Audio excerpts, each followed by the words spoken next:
Steam's Next Fest event has come and gone, and I really just wanted to share some love for some of the demos I played and enjoyed. Now, I'd love to say you can go and try these games out yourself, but I read somewhere that not all the demos stay available on Steam after the event, so it would be pointless for me to tell you to go try it for it not to be available. Anyway, let's get into the games. Dench was by far the main demo I need to check out. From the first reveal of this game, I couldn't take my eyes off it.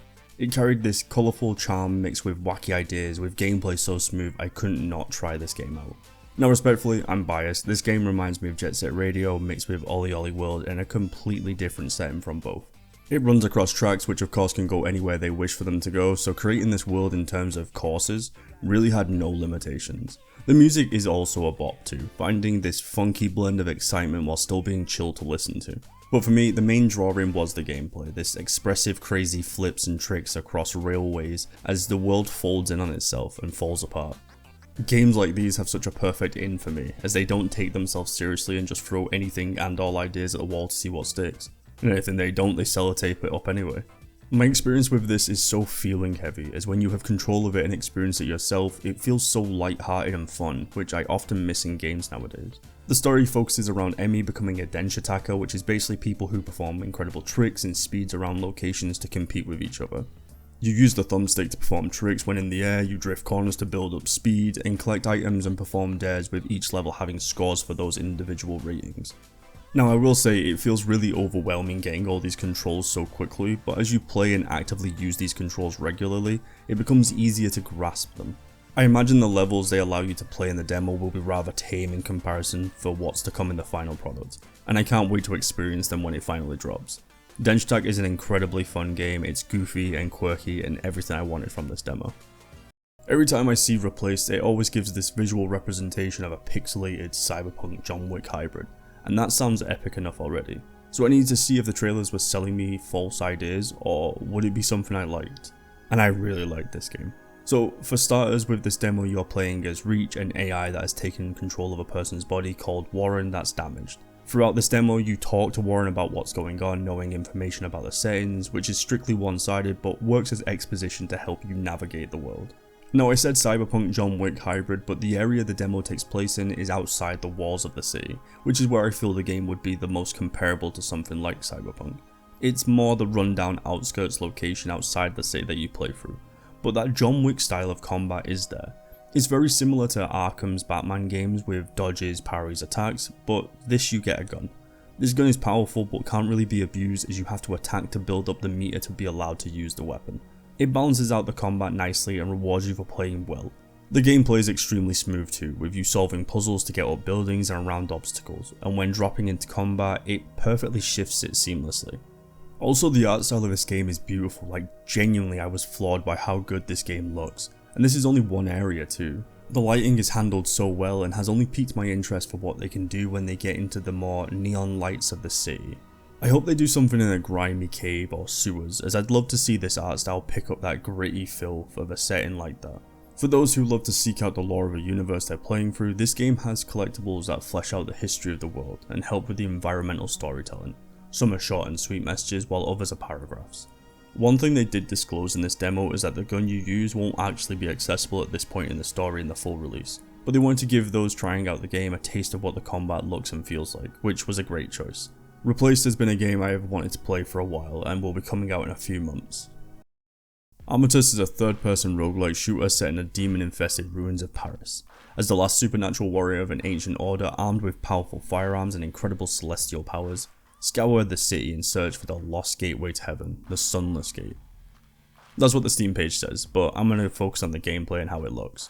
From the start of the game when it goes through the opening cinematic, I was on board with the art style they use for the people who see you on your way out. Their faces and hairstyle reminded me of Dishonored and the Arcane Netflix show, which I'm a fan of, but the playable character doesn't feel like it's the same. It stands out from those characters, which makes sense, he's geared up and ready to go to war against demons, but this presentation really sold this intro for me. Now when it got to the gameplay, I really like the choice to go with a dash instead of a roll.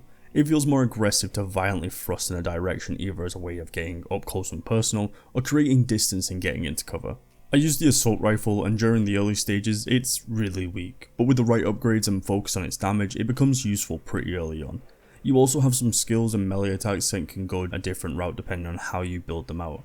Mine became a petrified disc that I'd throw and anything it hits got turned to stone for a couple of seconds, allowing me to either kill them without hassle or deal with other enemies, which was pretty useful. The world looks beautiful in its overgrown, destroyed setting, with enough differences between areas to feel similar but in the same biome, but also different enough to not feel so samey. I really dig the playable character's design, it just looks badass, like something I would throw on in a different game. At one point I was like, oh, is this all the enemies are going to be, just these? But legit the next room changed it up, adding new enemy types that were more focused on rushdown or ranged attack if you were in their line of sight, which was nice.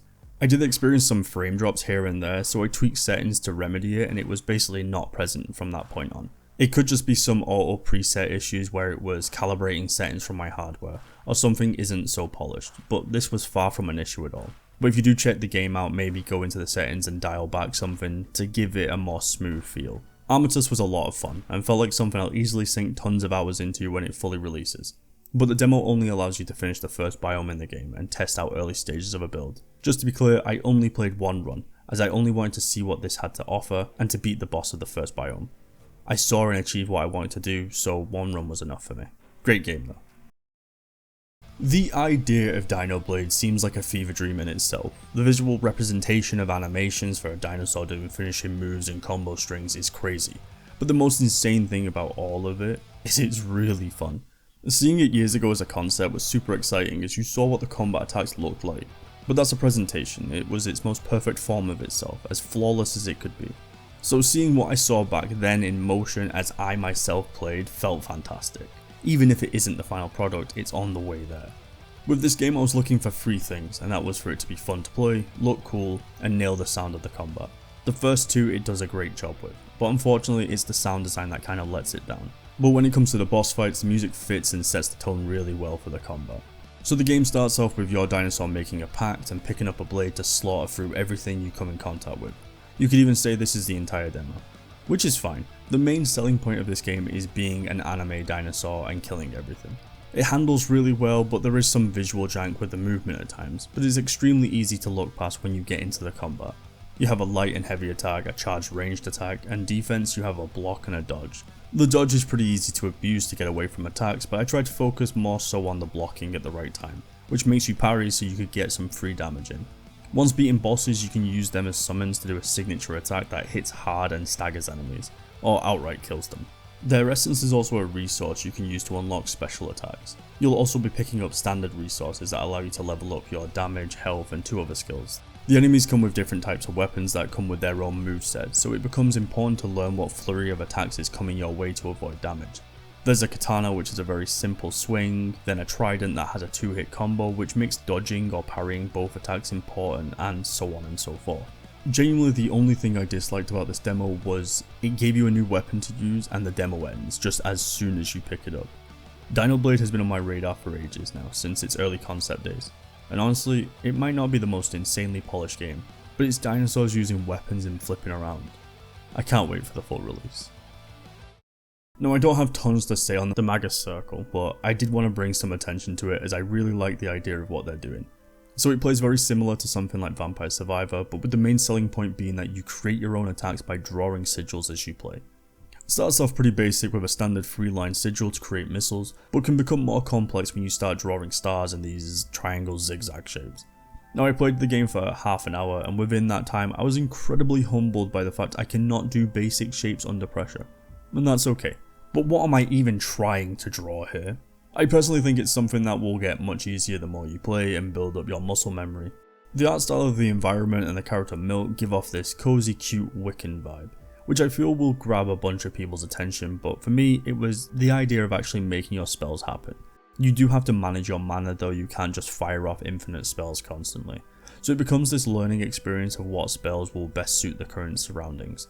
Will random meteors suffice, or would you need to slow enemies down, or chain lightning through a crowd? It becomes a fun think on your toes kind of game, and while I might not be good at it, I still enjoyed what they had to offer. This game will be something I keep an eye on. And that was the demos I played and had a great time with. I remember when I was younger I used to get magazines that came with demo discs and play those over and over, so I kinda got to relive that childhood memory and experience new games that will be coming out later this year. If you enjoyed this video, then leave a like, subscribe if you wish to see more, and let me know in the comments if you tried any demos that really captured your interest. Would love to hear about what games I might have missed. Anyway, I hope you have a lovely day and or evening, and I'll catch you next time.